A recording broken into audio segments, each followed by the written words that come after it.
Hello guys, स्वागत है आप सभी का जीएस पॉइंट में। गाइज, आज का हमारा टॉपिक है अफ्रीका कॉन्टिनेंट। आज हम अफ्रीका कॉन्टिनेंट में फिजिकल मैप वर्क करेंगे। अफ्रीका कॉन्टिनेंट में फिजिकल में जो भी पठार, नदियाँ, मरुस्थल, झीलें, बांध इत्यादि जो भी फिजिकल में आएगा, आज हम उसे कवर करेंगे। अफ्रीका कॉन्टिनेंट का जो मैप वर्क है फिजिकल का, तो सर्वप्रथम हम देखेंगे, स्टार्ट करेंगे हम विक्टोरिया झील से। तो गाइज, अफ्रीका महाद्वीप की जो सबसे बड़ी प्राकृतिक झील है वो आपकी लेक विक्टोरिया है और ये विषुवत रेखा पर स्थित है।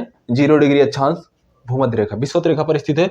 और विक्टोरिया झील 3 देशों के मध्य सीमा बनाती है, युगांडा, केन्या और तंजानिया। युगांडा नीचे है आपका, तंजानिया और इधर है केन्या। 3 देशों के मध्य लेक विक्टोरिया झील सीमा बनाती है। अगर हम बात करें अफ्रीका महाद्वीप की सबसे बड़ी कृत्रिम झील की, तो सबसे बड़ी कृत्रिम झील लेक वोल्टा है, जो कि घाना में पड़ती है। घाना लगभग पश्चिम अफ्रीकन कंट्री है और यहाँ पर सबसे बड़ी कृत्रिम झील है लेक वोल्टा, जो कि कृत्रिम झील है अफ्रीका महाद्वीप की सबसे बड़ी। और अगर प्राकृतिक झील की बात करें अफ्रीका महाद्वीप की, तो प्राकृतिक झील सबसे बड़ी है विक्टोरिया झील। विक्टोरिया झील हमारी भूमध्य रेखा में पड़ती है। इससे सबसे महत्वपूर्ण नदी निकलती है नील नदी।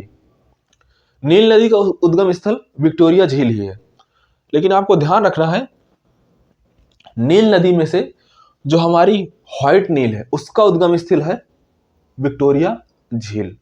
अभी जिन स्टूडेंट को नील नदी के बारे में ज्यादा डिटेल में नहीं पता है, तो उनको थोड़ा सुनने में अचंभा लगेगा, लेकिन जिनको पता है उनको बिल्कुल नॉर्मल लगेगा कि जो आपकी सफेद व्हाइट नील है वो आपकी लेक विक्टोरिया नील नदी की जो शाखा है, सफेद नील व्हाइट नील, वो विक्टोरिया झील से निकलती है।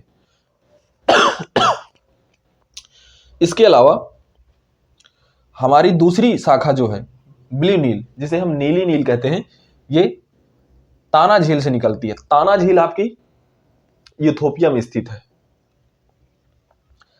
ताना झील से निकलती है हमारी ब्लू नील, और ब्लू नील निकलती है। इसके बाद यहाँ से विक्टोरिया झील से निकलती है सफ़ेद व्हाइट नील, और ये दोनों जाकर के सफ़ेद नील और ब्लू नील, व्हाइट नील और ब्लू नील मिलके सूडान की राजधानी है खार्तूम। सूडान की राजधानी खार्तूम में दोनों आपस में मिल जाती हैं। इसके बाद ये नील नदी के नाम से आगे बहती हैं, और इसका जो डेल्टा है वो मिस्र में स्थित है। इजिप्ट अफ्रीका महाद्वीप की सबसे बड़ी नदी है। इसकी लंबाई, अगर हम बात करें अफ्रीका महाद्वीप ही नहीं वरन ये विश्व की सबसे लंबी नदी है। इसकी लंबाई 6690 किलोमीटर है, 6690 किलोमीटर है। सफेद नील व्हाइट नील जब निकलती है तो विक्टोरिया झील से, इसके बाद ये खार्तूम में मिलती है, और ताना झील से निकलती है नीली नील, और इस पर ब्लू नील पर है आपका सेन्नार डैम। सेन्नार डैम स्थित है ब्लू नील पर। खार्तूम में दोनों आपस में मिल जाती है। इसके बाद आगे बढ़ती है नील नदी के नाम से, और नील में आगे पड़ती है एक नासिर झील। नासिर झील से आगे बना है असवान डैम। असवान बांध भी आपका नील नदी में स्थित है। असवान डैम के बाद नील नदी आगे बढ़ती हुई भूमध्य सागर में गिरती है, लगभग 6690 किलोमीटर का सफर करने के बाद। तो दुनिया की सबसे लंबी नदी नील नदी अफ्रीका महाद्वीप में स्थित है। अफ्रीका महाद्वीप की सबसे बड़ी झील विक्टोरिया झील है। यहाँ से व्हाइट नील का उद्गम होता है। व्हाइट नील विक्टोरिया झील से चल के खार्तूम, जो कि सूडान की राजधानी है, वहां पर ब्लू नील से मिलती है, और ब्लू नील का उद्गम स्थल है ताना झील। ताना झील आपकी इथियोपिया में पड़ती है। इथियोपिया जो कि हॉर्न ऑफ अफ्रीका, पिछले सेशन में बताया जा चुका है कि हॉर्न ऑफ अफ्रीका में 4 कंट्री हैं, इरिट्रिया, जिबूती, इथियोपिया और सोमालिया। तो इथियोपिया की जो ताना झील है, वहां से नील नदी की दूसरी शाखा ब्लू नील निकलती है, जिस पर सेन्नार डैम स्थित है। सेन्नार डैम खार्तूम के पहले ही है। इसके बाद खार्तूम में दोनों का संगम होता है, और आगे ये नील नदी के नाम से आगे बढ़ती है, और इस पर एक झील स्थित है नासिर झील। नासिर झील के आगे असवान डैम बनाया गया है, और इसका डेल्टा मिस्र इजिप्ट में पड़ता है। और डेल्टा बनाने के बाद ये भूमध्य सागर में समाहित हो जाती है। इसके बाद हम बात करेंगे कांगो नदी। कांगो जायरे नदी, इसका नाम है कांगो जायरे नदी के नाम से भी जानते हैं। कांगो जायरे नदी की एक विशेषता है कि यह भूमध्य रेखा को 2 बार काटती है। जैसे भारत में एक नदी है माही नदी, कर्क रेखा को 2 बार काटती है, ऐसे ही अफ्रीका महाद्वीप में एक नदी है कांगो जायरे नदी, जो कि विषुवत रेखा को 2 बार काटती है। इस पर स्टैनले जलप्रपात, स्टैनले फॉल्स और लिविंगस्टोन फॉल्स, 2 फॉल्स स्थित है। लिविंगस्टोन एक अंग्रेज घुमक्कड़, बोले तो नोमैड, घूमने वाले थे, पता लगाने वाले इधर उधर, उनको बहुत आनंद आता था इस काम में कि कहीं भी जाना, तो उन्होंने अफ्रीका में काफी चीजों का इन्वेंशन किया। मतलब इन्वेंशन क्या किया कि बहुत सी चीजें जो कि अफ्रीका में प्राकृतिक संसाधन छुपे थे, लेकिन उनकी खोज की और उन्होंने उस पर कई किताबें भी लिखी हैं। डेविड लिविंगस्टोन नाम से थे, राइटर भी थे, तो उन्हीं के नाम से एक लिविंगस्टोन फॉल्स जो कि कांगो जायरे नदी पर स्थित है, और एक है स्टैनले फॉल्स। और कांगो जायरे नदी की एक दूसरी विशेषता है कि यह विषुवत रेखा को 2 बार काटती है, जिस तरह से हमारे भारत की माही नदी कर्क रेखा को 2 बार काटती है। इसके बाद सेम ऐसे ही प्रॉपर्टीज की एक नदी है लिम्पोपो नदी, अफ्रीका महाद्वीप में ही स्थित है। लिम्पोपो नदी की यह है विशेषता कि ये मकर रेखा को 2 बार काटती है। मकर रेखा को 2 बार काटती है लिम्पोपो नदी। इसके बाद अगली नदी है ऑरेंज नदी। ऑरेंज नदी पर अघुरा बीच जलप्रपात स्थित है। अघुरा बीच जलप्रपात ऑरेंज नदी पर स्थित है। अगली मुख्य नदी हम देखेंगे अफ्रीका महाद्वीप की, नाइजर नदी। नाइजर नदी पर कैंजी बांध स्थित है। नाइजर नदी पर कैंजी बांध स्थित है, और ये नाइजर नदी, कांगो जायरे नदी, ऑरेंज नदी, ये सभी अटलांटिक महासागर में गिरती हैं। लिम्पोपो नदी हिंद महासागर में गिरती है। जाम्बेजी नदी पर विक्टोरिया फॉल्स, विक्टोरिया जलप्रपात स्थित है, और इस पे एक करीबा झील स्थित है, और झील के ही पास में एक डैम बनाया गया है, उसका नाम है करीबा डैम। तो करीबा डैम और करीबा झील, ये दोनों, और विक्टोरिया फॉल्स, विक्टोरिया जलप्रपात, करीबा बांध, करीबा झील, ये जाम्बेजी नदी पर स्थित है, और जाम्बेजी नदी हिंद महासागर में आके गिर जाती है। कांगो जायरे नदी,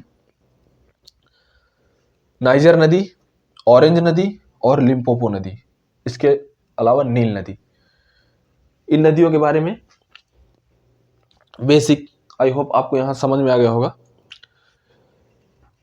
अगली हम कड़ी में देखेंगे कुछ मुख्य पठार हैं, पर्वत हैं। तो सबसे पहले हम देखेंगे पर्वत में एटलस पर्वत। एटलस पर्वत पश्चिम अफ्रीका में, पश्चिम में तो नहीं कहेंगे, पश्चिमोत्तर कहेंगे, उत्तर का भी भाग है और पश्चिम का भी भाग है।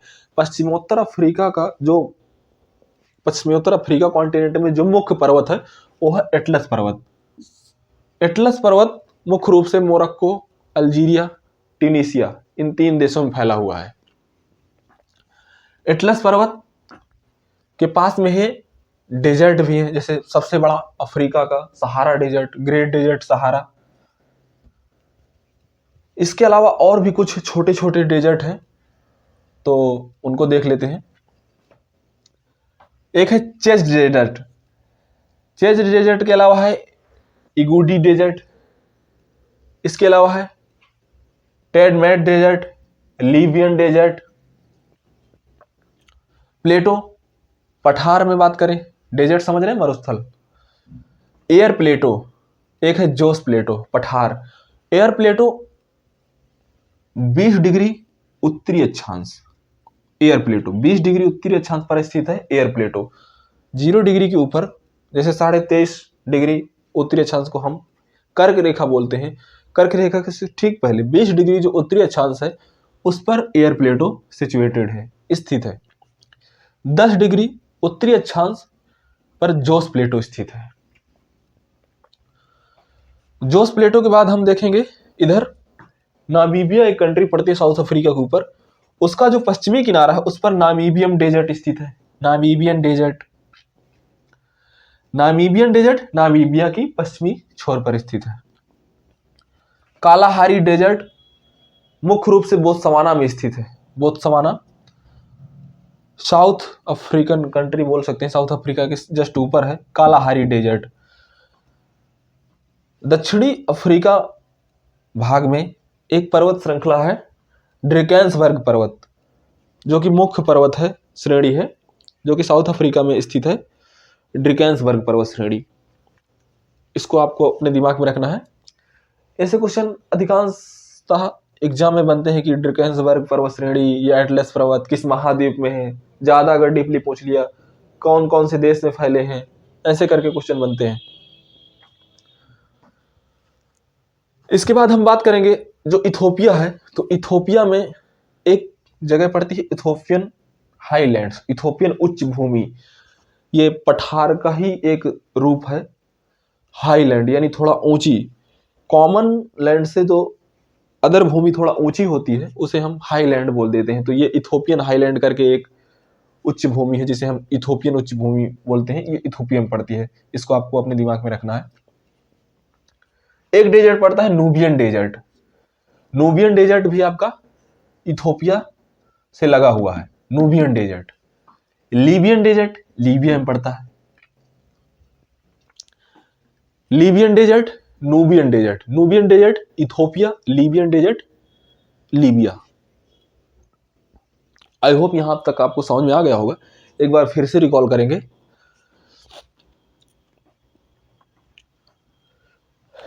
प्रारंभ करेंगे विक्टोरिया झील से।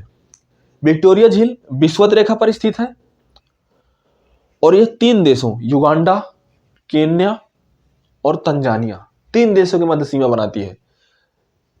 याद करते हुए चलना है, युगांडा, तंजानिया और केन्या, 3 देशों के मध्य सीमा बनाती है विक्टोरिया झील। विक्टोरिया झील से निकलती है व्हाइट नील। व्हाइट नील खार्तूम, जो कि सूडान की राजधानी है, मिलती है ब्लू नील से। ब्लू नील निकल के आती है ताना झील से। ताना झील इथोपिया में पड़ती है। इथोपिया से निकलती है ताना झील से ब्लू नील, और व्हाइट नील निकलती है विक्टोरिया झील से। दोनों आपस में मिलती हैं खार्तूम में, और यहाँ पर एक व्हाइट नील डैम भी पड़ता है इसमें, व्हाइट नील में। तो चूंकि व्हाइट नील अगर आपको पता है तो व्हाइट नील डैम किस नदी में है, तो सीधी सी बात है व्हाइट नील डैम मतलब व्हाइट नील में। लेकिन एक सेन्नार डैम है, सेन्नार डैम आपको याद रखना है, ये ब्लू नील में पड़ता है, नीली नील में, ब्लू नील में सेन्नार डैम पड़ता है खार्तूम के पहले। खार्तूम में जब व्हाइट और ब्लू दोनों मिल जाती है तो ये नील नदी, इंग्लिश में बोले नाइल नदी के नाम से आगे बढ़ती है, और आगे एक झील पड़ती है नासिर झील। नासिर झील, कहीं पर अगर डैम बनाया जाता है तो डैम के पानी को रोकने के लिए पीछे एक बहुत बड़ा रिजर्वायर, जलाशय बनाया जाता है। तो जलाशय या तो आप कृत्रिम बनाए या पहाड़ों के बीच में बनाए, तो या कोई प्राकृतिक झील हो, उसी को हम जलाशय के रूप में परिवर्तित करके उसके आगे हम डैम का निर्माण करते हैं। क्योंकि डैम के लिए बहुत बड़ी तादाद में पानी की आवश्यकता होती है, तो उस पानी को स्टोर करने के लिए आप कुछ भी करें तो उसके लिए एक बहुत बड़ी झील है नासिर झील, वहां पर पानी को स्टोर किया जाता है। इसके आगे है एक असवान डैम। असवान डैम मिस्र में स्थित है, इजिप्ट, और यहीं से आगे चलती हुई नदी जाकर के भूमध्य सागर में नील नदी गिर जाती है। नील नदी दुनिया की सबसे लंबी नदी है और इसकी लंबाई लगभग 6690 किलोमीटर है। बस यही एक सिंपल डाटा है नील नदी का, और ये डेल्टा बनाती है और ये भूमध्य सागर में गिरती है, सबसे बड़ी चीज। ठीक, इसके आगे हम देखेंगे हॉर्न ऑफ अफ्रीका में एक ओगैडेन डेजर्ट पड़ता है। यह भी आपको अपने दिमाग में रखना है। हॉर्न ऑफ अफ्रीका, 4 देश, ओगैडेन डेजर्ट हॉर्न ऑफ अफ्रीका में पड़ता है। इथोपियन हाईलैंड, इथोपियन उच्च भूमि, सिंपल सी बात है, इथोपिया में स्थित है। जाम्बेजी नदी, जाम्बेजी नदी पर एक झील स्थित है, करीबा झील। फिर से वही कि जब अगर झील है तो उसके आगे डैम होगा, तो करीबा झील है तो करीबा डैम भी उसके आगे बना है, और ये दोनों जाम्बेजी नदी पर स्थित है। इस पर एक विक्टोरिया फॉल्स, फॉल्स जो होता है झरना, ये प्राकृतिक रूप से बनता है, इसमें कोई कृत्रिम नहीं होता है। तो ये अपना विक्टोरिया फॉल्स है, ये जाम्बेजी नदी पर स्थित है। इसके बाद लिम्पोपो नदी, लिम्पोपो नदी से क्वेश्चन बनता है कि कौन सी नदी है जो मकर रेखा को 2 बार काटती है, लिम्पोपो नदी। कौन सी नदी है जो विषुवत रेखा को 2 बार काटती है, तो कांगो जायरे नदी। कौन सी नदी है जो कर्क रेखा को 2 बार काटती है, तो भारत की माही नदी। कालाहारी डेजर्ट, बोत्सवाना एक कंट्री है, बोत्सवाना, ये मुख्य रूप से बोत्सवाना में फैला हुआ है कालाहारी डेजर्ट।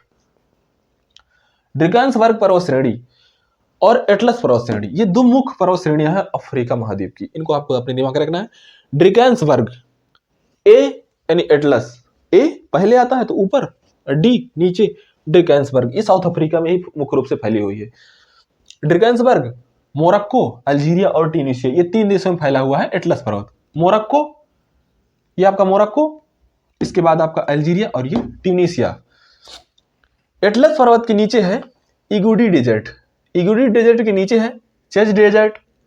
इसके बाद है टेडमेट डेजर्ट, सॉरी टेडमेट प्लेटो है, ये पठार है, ये मरुस्थल है और ये पठार है। सहारा डेजर्ट, सहारा के बारे में आपने सबने पढ़ रखा होगा कहीं ना कहीं, सबसे बड़ा मरुस्थल है ग्रेट सहारा डेजर्ट, बहुत बड़ा है ये, और ये लगभग पूरे उत्तरी अफ्रीका के अधिकांश देशों में फैला हुआ है और हमेशा ये करंट न्यूज में भी बना रहता है। क्यों? क्योंकि ये अपना विस्तार अभी भी कर रहा है, फैल रहा है। लीबियन डेजर्ट, लीबिया, लीबिया में पड़ता है लीबियन डेजर्ट। एयर प्लेटो, एयर प्लेटो को आपको कैसे याद करना है, 20 डिग्री उत्तरी अक्षांश। इससे यहीं से क्वेश्चन बनता है कि अगर अफ्रीका महाद्वीप में ज्यादा डीपली पूछ रहे हैं कि अफ्रीका महाद्वीप में कौन सा पठार है जो कि इतने डिग्री अक्षांश पर स्थित है, ऐसा भी कुछ पूछ सकता है। तो ऐसे में आपको याद रखना है 20 डिग्री उत्तरी अक्षांश पर एयर प्लेटो स्थित है। ठीक उसका आधा 10 डिग्री उत्तरी अक्षांश पर जोस प्लेटो स्थित है। लेक बोल्टा, बोल्टा झील घाना कंट्री में पड़ती, घाना देश में, जो कि अफ्रीका महाद्वीप की सबसे बड़ी कृत्रिम झील है, बोल्टा झील। नाइजर नदी, नाइजर नदी पर कैंजी बांध स्थित है, कैंजी बांध नाइजर नदी पर। कांगो जायरे नदी पर स्टैनली फॉल्स और लिविंगस्टोन फॉल्स, 2 फॉल्स स्थित है। और इसकी एक बहुत बड़ी विशेषता है कि ये विषुवत रेखा को 2 बार काटती है। और सबसे बड़ी अगर विद्युत उत्पादन क्षमता दुनिया में किसी नदी में है तो वो कांगो जायरे नदी में है। ये लगभग विश्व की एवं लगभग 13% पूरी दुनिया की विद्युत का उत्पादन कर सकती है, इसकी इतनी क्षमता है, इसमें इतने फॉल्स वगैरह हैं कि अगर इसको सही से प्रयोग किया जाए तो ये विश्व की, और इसका जो सबसे बड़ी बात ये भी है कि इसका जो सबसे बड़ा बेसिन है ना, तो इसका बहुत बड़ा बेसिन है, बहुत लंबी दूरी से ये पानी को समेटती है, कांगो नदी, कांगो जायरे नदी। कटंगा प्लेटो, कटंगा तांबा उत्पादन के लिए कटंगा पठार, कटंगा प्लेटो।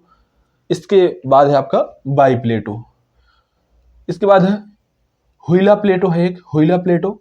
उस हुइला प्लेटो के नीचे है नामीबिया कंट्री का पश्चिमी छोर में नामीबियन डेजर्ट। ऑरेंज नदी पड़ती है एक, ऑरेंज नदी, जो कि साउथ अफ्रीका और नामीबिया के बीच में, साउथ अफ्रीका देश, साउथ अफ्रीका और नामीबिया के बीच में सीमा का निर्धारण भी करती है कुछ दूर तक, ऑरेंज नदी। ऑरेंज नदी पर अघुरा बीच जलप्रपात स्थित है। लगभग आज का जो अफ्रीका महाद्वीप से जो फिजिकल था तो पूरा हो गया है। आई होप आपको कुछ समझ में आया होगा, आज का सेशन अच्छा भी लगा होगा। अगर अच्छा लगा हो तो बने रहिए हमारे साथ ऐसे ही। और अगर आप इसमें बहुत महारत हासिल करना चाहते हैं मैप वर्क में, और अच्छे से आप चाहते हैं कि हम पढ़ें, तो इसके लिए आपको कुछ होमवर्क करना पड़ेगा। तो आप ऑक्सफोर्ड की एटलस आप एक खरीद लीजिए और उसमें आपको ये सब मिल जाएगा वहाँ से। तो जैसे ये अब इस समय अफ्रीका कॉन्टिनेंट चल रहा है, तो अफ्रीका कॉन्टिनेंट में जो आपको यहाँ बताया जाए उसे आप अपने घर में बैठ के उसको आप फिलअप करिए, उसको आप वहाँ पर हाईलाइट करिए, तो आपको ये बहुत बेहतर समझ में आएगा, बहुत अच्छी तरह से आपको ये तैयार हो जाएगा। हम भरसक प्रयास कर रहे हैं आपको बहुत डीप नॉलेज देने का, बिल्कुल भी मैं ये नहीं चाहता हूँ कि कुछ भी छोड़ा जाए। तो आज के लिए इतना। मिलते हैं नेक्स्ट सेशन में, तब तक के लिए जय हिंद।